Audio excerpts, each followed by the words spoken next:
नमस्कार प्रिय दर्शकों, हमारे YouTube चैनल गजब ज्ञान 2 मिलियन में आपका स्वागत है। प्रिय दर्शकों, आज की कहानी बहुत ही बढ़िया है। ये कहानी बहुत ही प्रेरणादायक है। जो लोग इस कहानी को दिल से और मन से सुनते हैं, उसके घर में कभी भी कोई कलह उत्पन्न नहीं होती। उसके घर में सदा सुख और शांति बनी रहेगी। महालक्ष्मी का सदैव आगमन रहेगा। प्रिय दर्शकों, घर में सुख और शांति का होना बहुत ही ज़रूरी होता है, क्योंकि जहाँ सुख शांति होती है वहाँ लक्ष्मी माता निवास करती हैं। जहाँ कलह उत्पन्न होता है वहाँ कभी लक्ष्मी माता का आगमन नहीं होता है। तो इस कहानी को बहुत ही ध्यान से सुनते हैं। दोस्तों, ये कहानी बहुत ही प्रेरणादायक कहानी है। शुरू करने से पहले जो लोग हमारे इस चैनल पर नए जुड़े हैं, वो लोग कृपया चैनल को सब्सक्राइब करें और बेल आइकन दबाएं, ताकि आने वाली वीडियो सबसे पहले आपको मिल सके। और अपना प्यारा सा कमेंट करना बिल्कुल ना भूलें। तो दोस्तों, कहानी को शुरू करते हैं। तो बताते हैं दोस्तों, एक जंगल में एक मोर और मोरनी का जोड़ा रहता करता था। मोर और मोरनी दोनों खुशी खुशी रहते थे।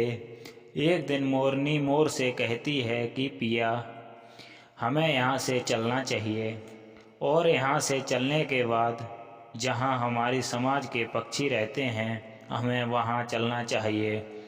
मोर मोरनी से कहता है, प्रिय, वहाँ चलने से तो लड़ाई झगड़े होंगे। इससे अच्छा है तो हम दोनों सुकून से यहीं रहते हैं।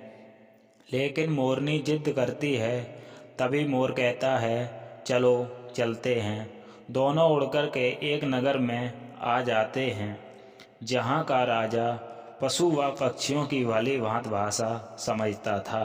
उस नगर में दोनों मोर मोरनी आ जाते हैं। तो उस राजा ने गृह शास्त्र की पढ़ाई की हुई थी।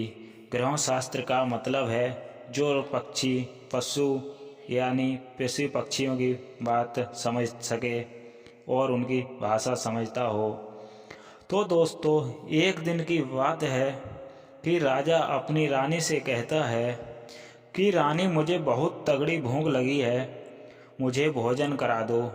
प्रिय दर्शकों, राजा की रानी 36 प्रकार के भोजन बना करके और थाली में सजा करके, एक हाथ में पानी का लोटा और दूसरे हाथ में भोजन की थाली लेकर राजा के सामने आती है और राजा को भोजन परोसती है।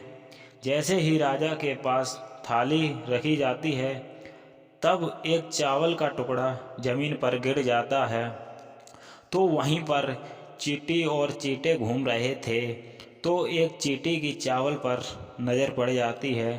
तो एक चींटी चावल के टुकड़े को लेकर धीरे धीरे धीरे धीरे चलने लगती है। एक चींटी चावल के टुकड़े को लेकर जाने लगती है।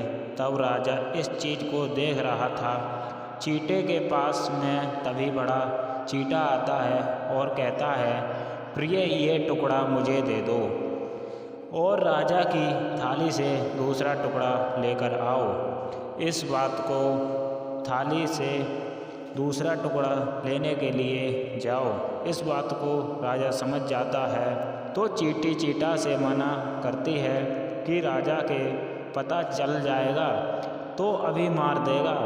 लेकिन चींटा कहता है कि राजा को कोई पता नहीं चलेगा, नहीं राजा हमारी भाषा को समझता है। तभी चींटी कहती है, फिर जाने की कोशिश मैं करती हूँ। तभी चींटी दोबारा जाने की कोशिश करती है, लेकिन आधे रास्ते पर ही वापस लौट आती है और कहती है कि मैं नहीं जाऊँगी, और कहती है कि राजा को पता चल जाएगा तो मेरी मृत्यु भी हो सकती है। इस कहानी से क्या प्रेरणा मिलती है? तो दोस्तों, अपना प्यारा कमेंट करके हमें ज़रूर बताएं। और जो लोग हमारे चैनल पर, जो दर्शक नए आए हुए हैं, वो हमारे चैनल को सब्सक्राइब करके जाएं। थैंक यू, धन्यवाद। मिलते हैं दोस्तों अगली नई वीडियो में।